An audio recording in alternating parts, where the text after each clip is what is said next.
आवाज आहे का? काही गोष्टी सांगू इच्छितो की हे जे ढगफुटी आहे म्हणा किंवा अविवेक पाऊस हे आपल्या मानवासाठी केलेल्या अविचाराचे फल आहे. त्याला वातावरणीय बदल, क्लायमेट चेंज,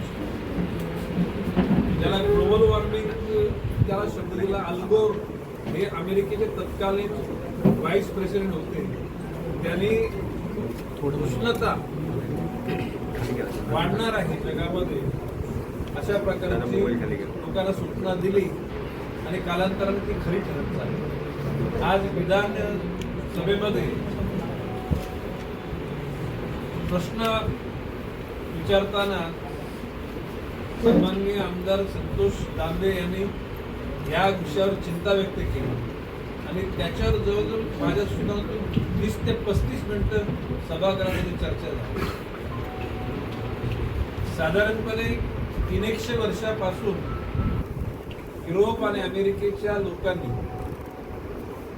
भूगर्भातल्या असलेल्या खनिजाचा अतिशय चुकीच्या पद्धतीनं वापर केला आणि परिणामी एकूण जो निसर्गाचा समतोल बिघडायला सुरुवात झाली. आणि नंतर मग आज पेट्रोल डिझेलवर चालणाऱ्या गाड्या आणि एकूण उष्णता वाढली आणि भविष्य काळामध्ये कोळशावर निर्माण होणारी वीज ही बंदच होणार. किंबहुना पेट्रोल डिझेलवर चालणारी वाहनं टोटली बंद होती. हे मी आज बोलतो. कोणी म्हणेल कशाला का गणेश नाईक का होते? कारण 2012 साली तत्कालीन पंतप्रधान मनमोहन सिंग साहेबांना मी एक पत्र दिलं होतं, पुस्तक दिलं होतं आणि त्याचं टायटल ठेवलं होतं मी global warming to global clean. म्हणजे आता पंतप्रधान नरेंद्रजी मोदी यांनी एक पेड़ आपले माके ना ही जी संकल्पना मांडली आणि त्याच्यामधून माननीय मुख्यमंत्री देवेंद्रजी फडणवीस यांनी जी एक सूचना घेतली आणि त्यांनी राज्यामध्ये 300 कोटी रुपये 300 कोटी वृक्ष लावण्याचं त्या ठिकाणी उद्दिष्ट त्या ठिकाणी ठेवलं. आता 300 कोटी उद्दिष्ट ठेवताना रोपाची उपलब्धता नाही म्हणून वनमंत्री म्हणून 5 ठिकाणी टिश्यू कल्चरच्या माध्यमातून रोपं भरण्याचं काम सुरू झालं. आपल्या कोकणाकरता शहापूर तालुक्यामध्ये टिश्यू कल्चरची लॅब तयार होते. पश्चिम महाराष्ट्राकरता पुण्यामध्ये लॅब तयार होते. त्याचबरोबर मराठवाड्याकरता संभाजीनगरमध्ये छत्रपती संभाजीनगरमध्ये लॅब तयार होते. जळगावमध्ये खानदेशाकरता आणि नागपूरमध्ये विदर्भात अतिशय गतीनं त्या ठिकाणी रोपं निर्माण करणं, त्यांचं संगोपन करणं आणि त्याकरता सर्वांनी सहभाग घेणं. एकूणच आज आमदार आशिष देशमुख यांनी असं म्हटलं की माझा 10% आमदार निधी मी वृक्षारोपणासाठी देऊ इच्छितो आणि त्यांनी सांगितलं की ठराव करा. तर मी ठराव पडणं प्रश्न असा की काही ग्रामीण भागातल्या लोकांना ठीक आहे, परंतु शहरी भागामध्ये 10% निधी देणं उचित अनुचित याच्यावर सखोल चर्चा होणं गरजेचं आहे. एकूणच भविष्य काळामध्ये जे मनमोहन सिंग साहेबांना जे पत्र दिलं त्याच्यामध्ये मी असं म्हटलं होतं की वर्ल्ड ग्रीड ऑफ इलेक्ट्रिसिटी, जे सोलरच्या माध्यमातून वीज निर्माण व्हावी आणि ती जगाचं एकच ग्रीड बनावं. म्हणजे न्यूझीलंड, ऑस्ट्रेलिया हे अति सुरुवातीला सूर्य उगवणारे देश आहेत. त्याच्यातला सूर्याचा प्रभाव, सोलरच्या याचा प्रभाव बांगलादेश, भारत, पाकिस्तान, अफगाणिस्तान, इराण, इराक वगैरे या ठिकाणी तो होईल आणि भविष्य काळामध्ये निश्चितपणे इलेक्ट्रिकल व्हेकल हाच त्याला पर्याय होणार आहे. आता तुम्ही म्हणाल की आता याविषयी तुम्ही का चर्चा केली, तर हे जे ढगफुटी किंवा नवेल येणारं पाणी हे त्याचंच परिणाम. जर का महाराष्ट्र राज्याने उद्याला 300 कोटी झाडं लावली आणि आज सुद्धा फॉरेस्टमध्ये चांगल्या प्रकारे झाडं आहेत. आज शहरी भागामध्ये सुद्धा लोकांमध्ये जागरूकता आलेली आहे. सोशल पॉलिसीच्या माध्यमातून सुद्धा लोक झाडं लावत आहेत. जर अशाच प्रकारचे अन्य राज्यांनी सुद्धा झाडं लावली तर आपला भारत निश्चितपणे संपन्न युरोप आणि अमेरिकेमध्ये तर काही काही ठिकाणी 70% जागा ही झाडाने व्यापली. आपल्या महाराष्ट्र राज्यामध्ये 21% जागा भूभाग हा वनविभागाकडे आहे.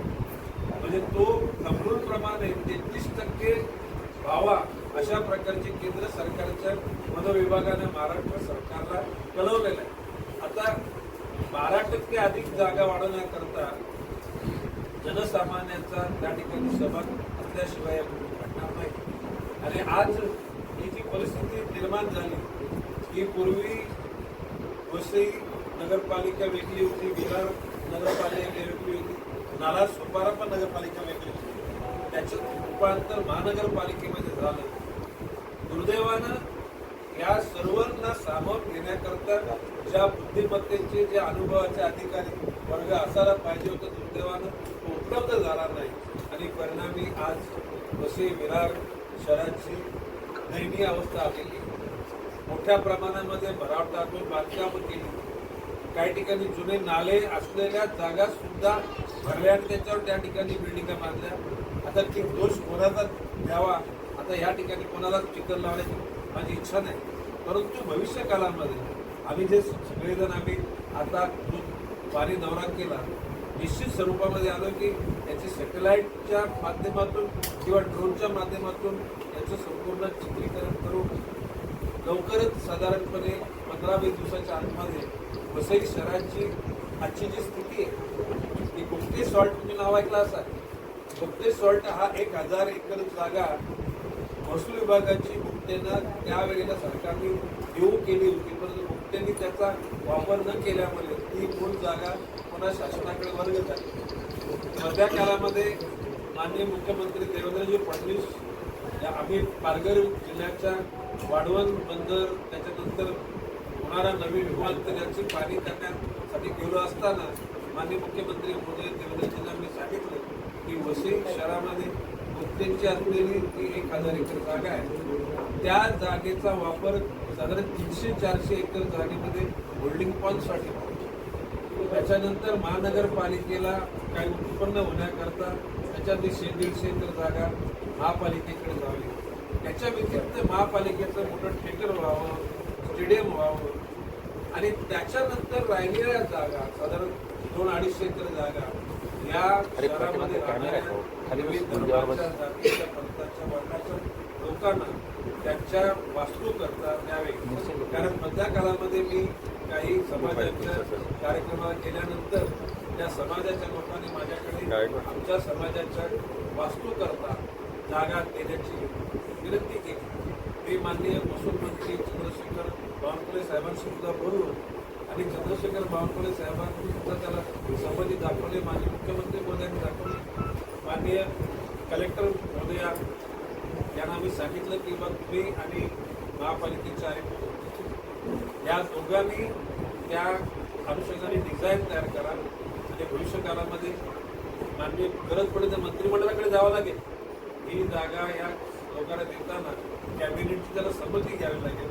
परंतु मला विश्वास आहे की ज्या विचारसरणीनं समाजाच्या हिताकरता चालणारं सरकार आहे तर त्या ठिकाणी तिला अडचण येणार नाही.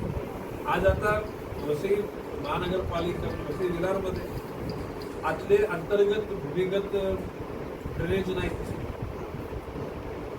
त्या ठिकाणी इतक्या मोठ्या प्रमाणामध्ये अनधिकृत बांधकामं झालेली आहेत. तर ही बांधकामं अनधिकृत जर करायची नाहीशी करायची म्हटली तर युद्धजन्य परिस्थिती निर्माण. आणि म्हणून सरकारनं माननीय बावनकुळे साहेबांच्याच महसूल विभागामार्फत शासनानं कॅबिनेटची मान्यता घेतली की 2011 पर्यंत राहणाऱ्या लोकांना त्या ठिकाणी ते फक्त फॉरेस्टच्या जागेत असता कामा नये किंवा डिफेन्सच्या जागेत असता कामा नये. डिफेन्स आणि फॉरेस्टची जागा वगळता त्या ठिकाणी ती राहणारी जागा त्यांच्या मालकीची करून देण्याचं शासनाने ठरवलेलं आहे. आणि त्या सर्व गोष्टींचा विचार करून साधारणपणे या शहराचा विकास कसा होईल. शेवटी ही बघितलेली परिस्थिती धारावीची झोपडीपेक्षा बस आहे आणि ही परिस्थिती दूर करण्याची शासनाची निश्चित इच्छा आहे. माननीय मुख्यमंत्री देवेंद्र फडणवीस यांच्या मनामध्ये माननीय मोदीजींनी प्रत्येकाला घर मिळावं ही संकल्पना मांडलेली आहे, ही पूर्ण करण्यासाठी राज्य शासन बांधील आहे. आणि आता ह्या परिस्थितीमध्ये मला सांगायला आनंद वाटतो, म्हणजे की तुम्ही म्हणाल का बरं या अशा परिस्थितीत तुम्हाला आनंद का वाटतो? आनंद यासाठी वाटतो ही सगळ्या शासकीय यंत्रणा अतिशय दिवस रात्र झटले. तुम्ही पत्रकार बांधवांनी सुद्धा चित्रीकरण केलं, ज्या ज्या ठिकाणी म्हणजे media, print media, electronic media, म्हणजे सोशल मीडिया मी म्हणतो की तुमच्यामुळे लोकांना अंदाज आला आणि सर्व पक्षांचे नगरसेवक त्या ठिकाणी उतरले, मोठ्या मोठ्या NGOज उतरले, आमचे खासदार, आमदार आणि महापौर सुद्धा, नगरसेवक या सगळ्यांनीच त्या ठिकाणी गोष्ट केली. आता या परिस्थितीत ही ठिकाण कोणाच्या एकामुळे आलेली नाही. याला जबाबदार महापालिका एकटी नाही, याला जबाबदार नगरसेवक नाही, त्याला आमदार ही फार कालखंडापासून निर्माण झालेली परिस्थिती. परंतु या परिस्थितीवर मात निश्चितपणे आपण करायचे आणि तुमच्या सगळ्यांच्या सदिच्छा साधारण 15-20 आता माननीय आयुक्त महोदयांना आणि जाटड मॅडमला पण सांगितलं तर तुम्ही एकत्र बसा आणि या सगळ्यामध्ये MSEBचे अधिकारी, रेल्वेचे अधिकारी, हायवे अथॉरिटीचे अधिकारी, जे पर्यावरणचे अधिकारी, वन विभागाचे अधिकारी, महसूलचे अधिकारी या सर्व अधिकाऱ्यांचा समावेश करून उच्चस्तरीय त्या ठिकाणी बैठक घेऊन या वसई शहराला एक चांगला आकार देण्याचा विचार आहे. तो त्या ठिकाणी कसलाही राजकीय भूमिका मनात न घेता समाजाची आपली बांधिलकी आहे, त्या समाजाचं चांगलं हित व्हावं ही त्या ठिकाणी धारणा केली. आता एकूणच आम्ही सकाळपासून जवळजवळ 5-7 ठिकाणी व्हिजिट केल्या, ससूनगर, त्याच्यानंतर बापा. तर या सर्व ठिकाणी परिस्थिती लोकांची फार मुलायमान आहे. लोकांनी संकटाशी मुकाबला केलेला आहे. अजून काही ठिकाणी लोकांच्या घरामध्ये अजून पाणी आहे आणि ह्या अशा परिस्थितीत राज्य शासनाच्या माध्यमातून त्यांना जी गरजेची निकड आहे ती सगळी पूर्ण केली. आता विचारा पडते आता मदत तरी